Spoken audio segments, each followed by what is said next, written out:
Bible Church, it's Pastor Joel. I wanted to make another video on what does it look like to be a mature disciple of Jesus Christ. And this is now going to be our fifth video in this series, as we've already been looking at the qualifications really of what it means to be a pastor. But as I've already made the case, this is for every single one of us that wants to just be a mature disciple of Jesus Christ. What should our life look like? And today we reach the qualification of being respectable. Being respectable. Now, I don't know what you think of when you hear that word respectable. Maybe you're thinking, man, is Joel saying I got to wear a suit and tie every single day, or dress and all proper and speak proper and learn a British accent, or whatever you might think a respectable person sounds like and looks like? Well, no, not necessarily, but let's try to figure out what that means, though. And one of the ways we do that is looking in the original language. In the original language, that word for respectable is actually very unique. It's not used very often. And so one of the times it's used is here. The other time that it's used, though, is actually in the chapter right before it. And the Apostle Paul is speaking to women there. And as he's speaking to women, he says, you ought to dress in a respectable manner, is the word in the Greek there, same Greek word. And so we now say, okay, maybe he is talking about clothes. And I think it's probably more than that, but that is a good illustration to help us understand what he is trying to get at. For instance, if you were to go to Walmart at 2 in the morning, and as you're there, you look around, you're going to see a lot of people dressed very interestingly, aren't you? They're going to be in PJ bottoms, have their hair curlers in, socks and sandals on, probably not the best dressed people. No judgment there. You might have been there. I've been there too at that moment. But, at that moment in 2 in the morning in Walmart, you don't see a lot of respectable looking people.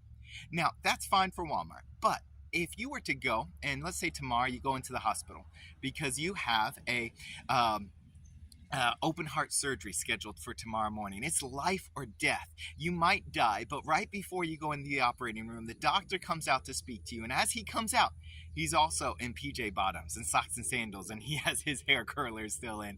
And all of a sudden you say, you know what, that's fine for 2 a.m. at Walmart. That's not fine for my doctor, because his position warrants him to dress in a certain way and present himself in a certain way so that you have the faith that he is not going to be able to do what he said he has done, that he is who he says he is.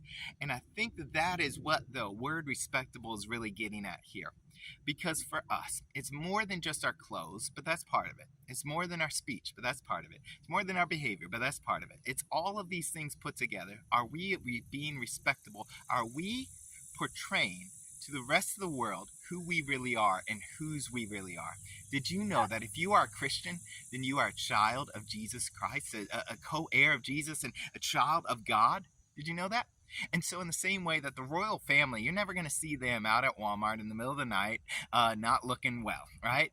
They know if they're prince and princesses, they ought to dress the part, act the part, behave the part at all times. As Christians, we need to understand, you know what? I'm a child of the King. I need to dress the part. I need to act the part. And this isn't just putting on a show for the rest of the world to see and act like we're better. No, it's just an acknowledgement, like in the same way a doctor will behave in a certain way. And whenever he's doing those surgeries, we as Christians need to understand, no, we have a job to do. We have a role to play. And we are going to behave in such a way that communicates to the rest of the world, I am God's. And I'm here just to serve him. And so whenever we walk in the room, even if people don't like us, they're going to trust us. They're going to say, you know what? He doesn't lie. She doesn't lie. You know what? She always puts other people first. She's not going to be a gossip. And everything that we do is showing a respectable manner, because just like when Paul said to the women that they were not supposed to dress in inappropriate ways, but respectable ways, it was ultimately so that they wouldn't be drawing attention to themselves, but they would be pointing it back to the Lord. And that is our job in every single aspect of our life, is not to draw attention to ourselves, but point everything back to Jesus. Have a great day.